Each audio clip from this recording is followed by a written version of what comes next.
going on, guys? Welcome back to the channel. Welcome back to another video. Got the other seat covers and cushions back on.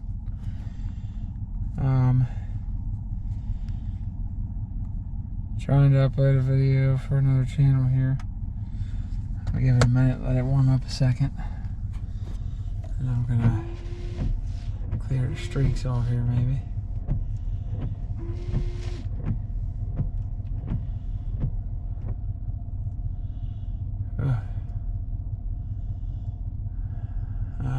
Gonna be switching that out. I gotta clean the wiper blades. Got more videos to do for y'all. That's another type of washer fluid or whatever, so yeah.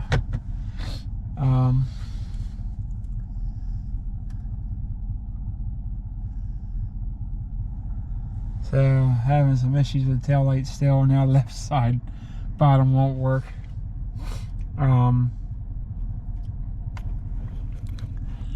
Yeah, I'll figure it out when I get back. It's still daytime, so yeah, I don't know what is going on there, but come here, get some fuel and do a short little run here. And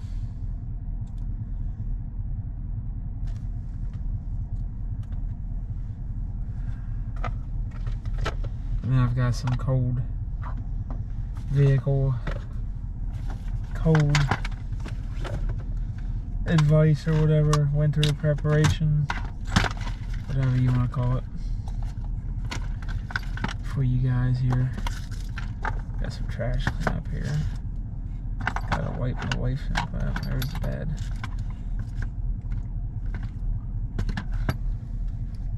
And I got a review of the dash cam as well.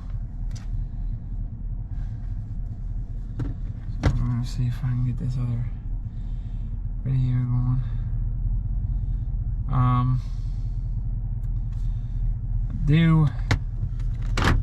I hope it was just related to where the thing was a little bit loose, but I had a little bit of an issue with the pedal commander. Second time I've had it.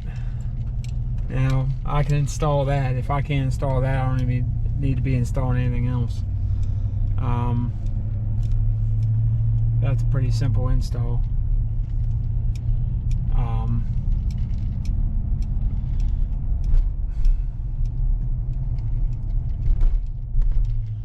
Basically,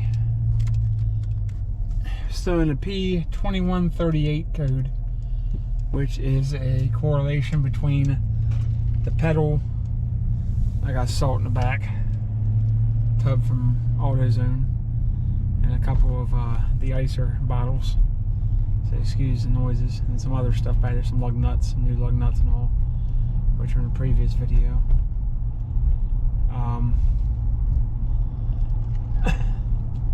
It's between the pedal accelerator position sensor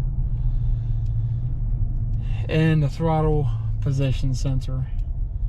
One's sending one signal, one's reading another, or something to that effect, which the pedal commander does change the signal. Now, I've only had that issue twice. Now, I've had the pedal commander 2.5, 3 years. I did an update not too long ago, so maybe I'm going to try to do another update via Bluetooth later this evening, and see if that fixes it. The wiring's good. The connectors are all good, because every 6 months I'll take connectors apart after I take both battery terminals off, and I will put dielectric grease in it, clean them. I have terminal tool cleaners, which I'll show you how to do that in another video when it's not blowing, windy, and super cold, and about to be dark here in a little bit. Plus there's a couple NFL games on here soon. So basically, I was going down the road and boom, and it wouldn't be such a big deal if it was just a stupid traction control light or something, because that's turned off with my tuner anyway. But when it goes into limp mode, this thing is an ass. It's an absolute ass to you. So I took it, I cleared the code, I reset everything. Didn't take a couple minutes. On my lunch a couple days ago, 3 days ago, I guess. Thursday, today's Saturday evening. So almost 3 days. 2.5, whatever.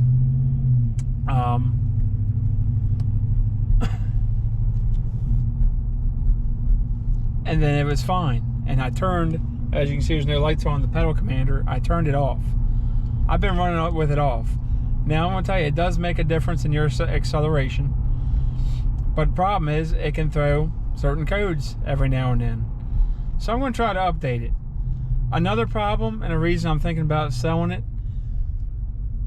is because it runs off a low 5-volt circuit for the pedal switch, the pedal position switch, which can cause issues. And that could be one of the issues, because it's such a low voltage. I'm thinking about doing the Banks Pedal Monster. The only problem is, it's expensive, guys, because I would have to get the splitter for the OBD2 port, and all that together I think it's like $500-600. I really don't want to spend that kind of jingle. But if it's a better product, it runs off the OBD, so you can do more functions with it as well, and it does better. Everything I've seen, it's just a better product. I had Banks products on my Duramax, loved them, never had an issue, not once. And I had that truck 10 years, over 10, 15 years, whatever. Never had an issue. This, again, 2.5, almost 3. I have to look at the date I purchased. I haven't had an issue until this past summer. The wirings run all professionally. I've done it professionally. I took the panel off the bottom, the kick panel, that is infamous for having loose screws behind it from factory. I'll do another video on that and show you what I'm talking about. But everything's run good, nice, and reusable wire ties. I like to use reusable so I don't have to cut them. Just makes things easier if I ever want to go take it out. Then I don't have to cut them, because you tighten them too much. I've seen people cut the cable, and if you do that, you're going to have to redo everything, and you don't want to be doing that. I can do it. It's not a big deal. I would use shrinkable ends instead of solder. Reason I wouldn't use solder on a vehicle is because things need to be able to move and sway a little bit. The solder is a little too solid, and you know, it's a good connection, but solder is not great for everything. There's a time for solder, and there's a time for shrinkable end butt connectors. Good shrinkable end butt connectors, not cheap Chinese ones. You're gonna pay a little bit more, but I found it is worth it, and the proper tools to do it with, heat shrink and all that as well, over top the connector. Gives a little bit more flexibility, which is what you want in a vehicle, because everything's moving, and you know, but you can do it either way and you'll be fine. Just don't use those cheap junk ass butt connectors. I mean, it in a pinch, until you can fix it right, maybe. Other than that, I wouldn't use them. But anyway, I've been running no issues, so I'm going to try and update and see if that fixes it. But I might unhook it, which when you unhook this thing or hook it up, guys, always take both battery cables off, let the battery drain a little bit, let everything turn off, and then do your stuff. That way you don't have any risk of throwing codes or anything acting stupid. It just takes a little bit more time, but it is worth it. I do it whether I'm a programmer, my intake, whether replacing a part or fixing a part or anything, especially anything electronical and has to do with an important part of your vehicle. That being said, I love the pedal command. It does make a difference. Little bit in fuel economy. I didn't see a huge thing, but I've got other things. The intake I have on here now, I'm getting ready to swap out. It just doesn't work well with my catch can. So, yeah. That caused a little bit of drop in fuel. It's good, but it's just not working for me, so I'm going to figure something else out and send that back, because I do have a 30-day return, and it is well within that 30 days. So,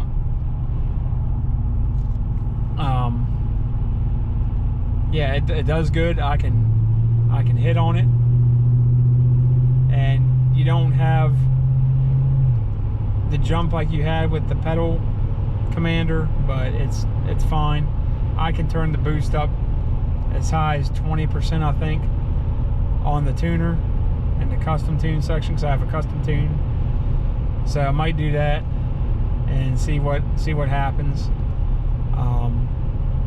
But I'm about to get fuel. But anyway, guys, nothing against Pedal Commander. I'm going to try the update, and then I'll roll with it this week and let you guys know what happens if the code comes back up again, if it doesn't. But I'm probably going to try the Pedal Monster at some point, and I just like that better. But, you know, it is what it is. The Pedal Commander has done good. I got nothing bad to say about it, except those two instances. And it's not certain weather conditions. Some people would say it's this or that. It's not the position sensor. I tested the circuit. It's getting proper voltage. Everything seems to be working fine. Checked it with the scan tool. Everything. There's no other codes thrown. If it was pedal position sensor, it'd throw a different code other than just P2138. If it was the throttle body position sensor, it would throw, I think it's P121 or something. I have to look again. But no other code showed except that one. And as soon as I turned the Pedal Commander off, no issues. Reset it, no issues. And sometimes maybe it's just an intermittent thing with the 5-volt circuit. It's been known to cause that issue with the 5-volt. So, but everything, I am very meticulous with when I install something, and it's an easy install. All the connectors were good. I double checked them just to make sure. Now I did have, one of my buddies was doing something, looking at something for his truck in relation to his, and he didn't put the wire ties back, and the wire was loose by the pedal. So I'm thinking maybe my foot accidentally hit it or something and snagged it, maybe loose, but it wasn't loose, so I don't know. But anyway, the Pedal Commander does make a difference if you want it. I got mine, I think, at the time, $230, $240. They're usually about $300, depending on where you get it and depending on the discounts. I got mine around Christmas, Black Friday time, so there was a significant discount, like $240, $250. So for that kind of money, it's not bad.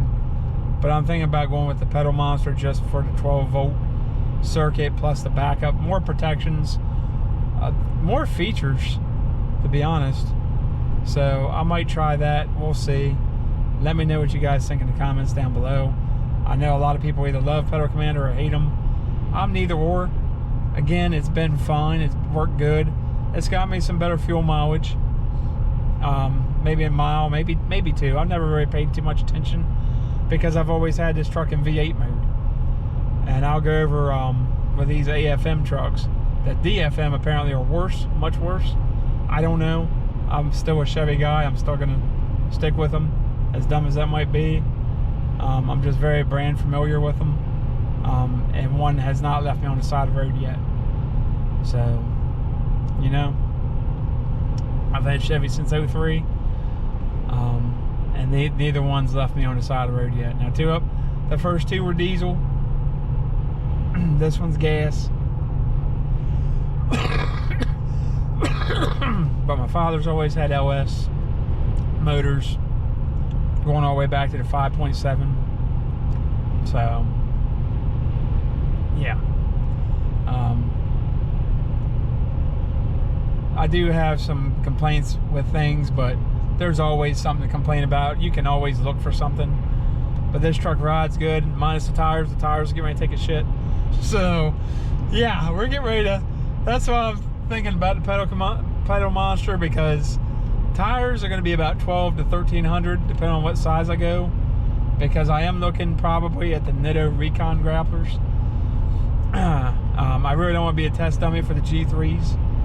They say it's new and improved and all that stuff, and that's fine, but I don't want to be a test dummy.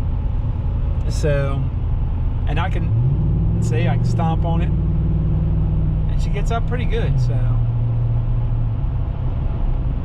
and no dummy lights, no nothing. So, and that's the only codes I've had on this truck. I had one P219A, but that was a vacuum leak. I had a vacuum hose that wasn't quite on correctly. It wasn't tight enough. So I think my friend tried to put that on because I was jammed on time. But either way, it might have been my fault. I don't know. You always got to double check your work. Sometimes I don't. So you got to be careful. You can miss something like that. And if you run with it long enough, it can cause issues down the road, maybe. Most time not. It's just going to cause fuel economy issues. But I fixed that quickly, and I haven't had that problem in 3 or 4 years since my first intake. So, yeah, you want to see more content, you want to see more intakes, more exhaust. Thinking about a Borla Attack. Also thinking about having my local exhaust shop do something different. I want some more sound. I like it loud, I like it fast. It's a V8 for crying out loud. So, yeah. Anyway, guys, if you liked the video, like, subscribe, comment, share, hit notifications.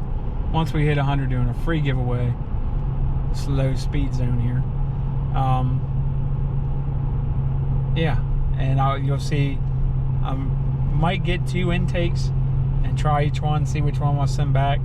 I might not, but the stock one's going back on this week, and the other one's going back, so I can get my money back. I'm not going to bash the company. They're a good company. It just doesn't work with my particular catch can. At least, it's not that it doesn't work necessarily, it's just the way the one hose lays on top of my alternator. I don't like the one PCV valve barb is a little too close than the other intakes. So that's the main reason. Everything else seems to be good with the intake, but I can't move that barb where I like it, so we'll see. Anyway, guys, I will catch you on the next video, and when it snows, I'll do a snowstorm video.